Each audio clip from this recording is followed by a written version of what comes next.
So, the best pals and builds in Sakurajima's endgame. We have reached the end of the Sakurajima patch.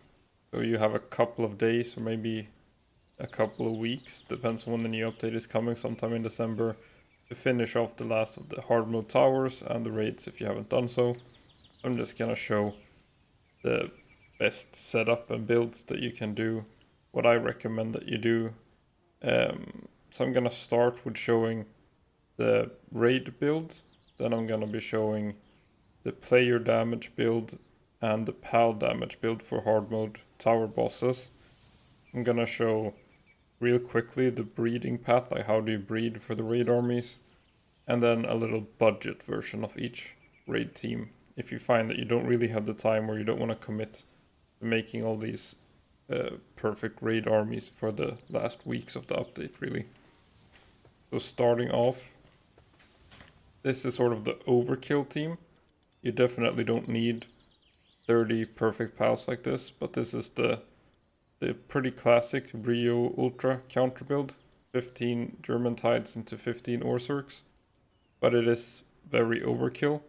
You don't need to breed 30 perfect pals. You can get away with just breeding 15 German Tide Ignises and getting them to rank 2, like the stars. Getting them to 2 stars is only 20 pals, it's 117 to get them to the max. So you can do a little budget version, which I'll get to later. These are the skills I recommend as well. Holy Burst, Curtain Splash, Airblade. And for Orzerk it's pretty much the same. Holy Burst and Airblade, and you switch the Curtain Splash for Rock Burst. So you use these in phase 1 and then switch to these in phase 2. Or just keep the German Tide Ignis and finish it off with player damage. So for the player damage or PAL damage builds, there's the Gobfin build, which is focused on player damage and using your weapons like Assault Rifle, Gatling Gun, Quad Launcher. And then you have the more PAL damaged focus builds, utilizing booster PALs. So while in your team, it increases the power of fire PALs. So if you only want to breed one team for the raids and the tower bosses, I recommend the Noclum build. Gonna show real quick why. So you got Noclum, you can see 3000 attack, 1400 defense. You send it out and you use the Steel Guardian mode. 5600 and 3800. So it becomes very tanky, it can withstand attacks from the hard mode tower bosses. You just breed 2 Noclums, that's why I have 2. So this is the all-round build for the hard mode tower bosses. It will cover all of them. You just give them the skills that counter the boss. Like for the electric bosses like so, you use Rock Burst. You use Wall Splash or Curtain Splash for Polaris. Then you switch it around to Beam Slicer and Blast Cannon for the last 2 Dark Pals. And then why do you use 2? It's pretty much just because now you see Steel Guardian fades away. You use the next one. And this one is cooling down. You can see the number here behind. So by the time the Steel Guardian mode fades away, you switch back to the other pal. So that's the recommended build for hard mode towers. If you don't want to use this build, these are sort of the other options I recommend. If you just want to do something fun, we got Bellanoir Libero, Crostallion Noct, Polaris, Shadowbeak, Celine, German Tide Ignis again. So German Tide Ignis is also one of those one PAL counters all. So similar to Noclum, German Tide Ignis counters pretty much everything in the game that's difficult. He is good against Axel, he's good against Lily, he's good against Polaris because he takes reduced damage from the fire attacks. He's super effective against both Victor and Saya, super effective against both phases of Bellanoir Libero, and resists 2 elements of Ryu. I didn't really get into that before, but the reason I used this instead of a German Tide build is that since Ryu is first Fire Dragon, it will resist both of those elements in phase 1. Then when it switches to electric, German Tide will still resist, or not resist, but will be neutral to electric or German-Tide Ignis rather, well, a German-Tide will be weak against those electric attacks. Same reasoning with Orsark. For phase 2, it will resist 2 elements, so it has a little bit higher survivability than just like an Anubis or Noclum, which only resists 1. So this is like the PAL damage build, but really, unless you're going the Noclum build, it is much better to use the player damage build. So this is the recommended PALs for that. The difference here is that if you go PAL damage, you really only need one set of PALs. You just go for your booster PALs and whatever PAL you choose, and you can do the hard mode tower bosses with that. And you can also use them for the raids themselves. If you do decide to go the Gobfin build, it is very easy to get these max condensed. That's also a thing I forgot to mention with German-Tide Ignis, since you can easily catch a lot of them on Sanctuary Island 2.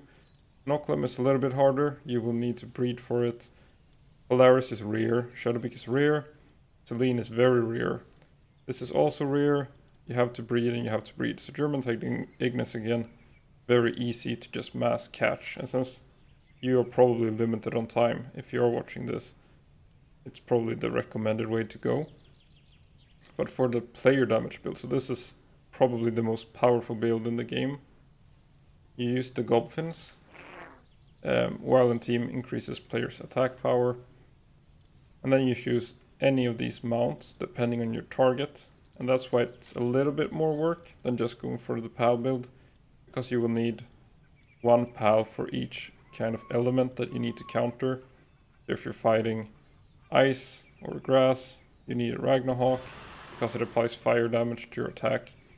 So what you do with this build is, for Bellanoir Libero phase 1, you use Chill It, because then you're super effective against phase 1. You swap to Ragnarhawk. Same thing with Ryu. You use Ashrobe for phase 1, super effective. Switch to Anubis. And this is also the pals you will be using against the tower bosses. So it's for So, you can use it for Axel, this for Phalaris, this for Lily, and then Chill It for the last two, Victor and Saya. Also honorable mention here to Frostallion, it is super effective against Dragon. So that's pretty much just Axel, but it also gives you a little bit higher buff. So it is the way to reach the highest possible attack. When you're mounted on it, it gives 40 attack, or 40% rather. So with food, with these 3 amulets, and mounted on Frostallion, you end up with 719 attack. That's the highest you can get. On the other pals, it's a little bit lower. You can compare with a Ragnarhawk. It's a little bit lower.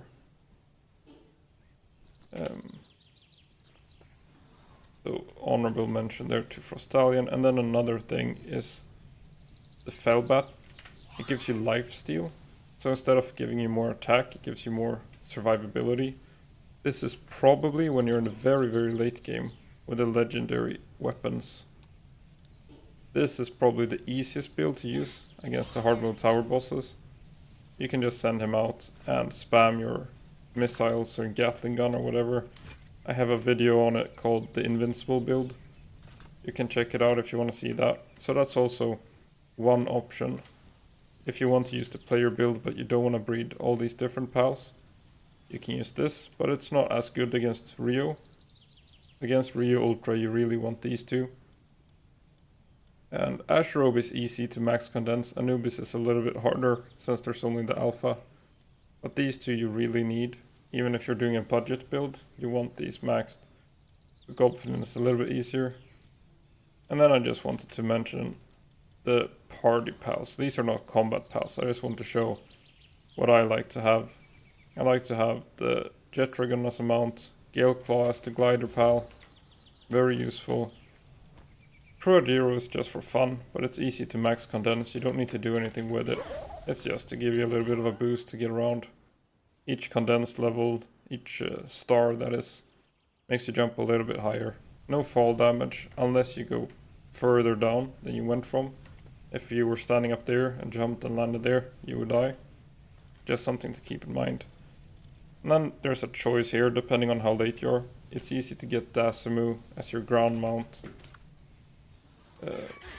earlier in the game. But if you are in the late game and you've started capturing Necromus already, I prefer that over Dasamu. Or these are mainly for just dungeons or stuff and mass catching pals, but they become very quick. It's something that's nice to use, especially if you pair it with Ring of Mercy and something like Rock Burst or Airblade. They become very useful. So those are the party pals I recommend. So I'll just show the passives real quick for these mounts that swap element. I like to just go with the movement speed and then Vanguard. To also increase the player attack. It stacks, so that's why there's Vanguard and Stronghold on every Gobfin as well. Then Anubis, it fights side by side with you. This is an older Anubis, I just haven't made a new one. You would probably want to swap Earth Emperor for Serenity, but still use Vanguard. The Felbat, you can go pure damage, since the tower bosses will focus you if you're doing more damage than the pal. So just toss out Felbat somewhere, and it does what it can, but it's mostly about your player damage when you're using this, so the tower bosses will be focusing you. All these booster pals is just Vanguard and Stronghold. You could, it's not something I've done, but you can put on the Dumuts and the stuff that doubles as a ranching pal, Vanguard, Stronghold, and then like Artisan and Work Slave. And I also give it Work Speed Souls, because it'll just be in the ranch when you're not fighting. So that's the raid team, the pal damage team, and the player damage teams. And then just some party pals that I like to keep around. And now I'm gonna jump in. Oh wait, there's one thing more. How do you breed this Holy Burst skill? So to counter Rio and Victor and Valeris, you really want Holy Burst on your pals. So I showed that you needed this Holy Burst on pretty much every raid pal you're gonna use, even in the budget build that I'm gonna be showing soon. The way to get it is that you take a pal that learns Holy Burst naturally. There's Lulu, Yakumo, Mimog, and Celine. So any one of those that has the skill Holy Burst, and you just breed it until you get a pal that has the level 1 skill plus Holy Burst. And then it's important to keep that pal at level 1 so it doesn't learn any new skills. Because what happens is that each child has like a 50% chance, I believe, to inherit an active skill from the parent. So it could end up with any of these actually. It doesn't matter if you remove them here, like this won't make it past Holy Burst, it's still 50% for any of these.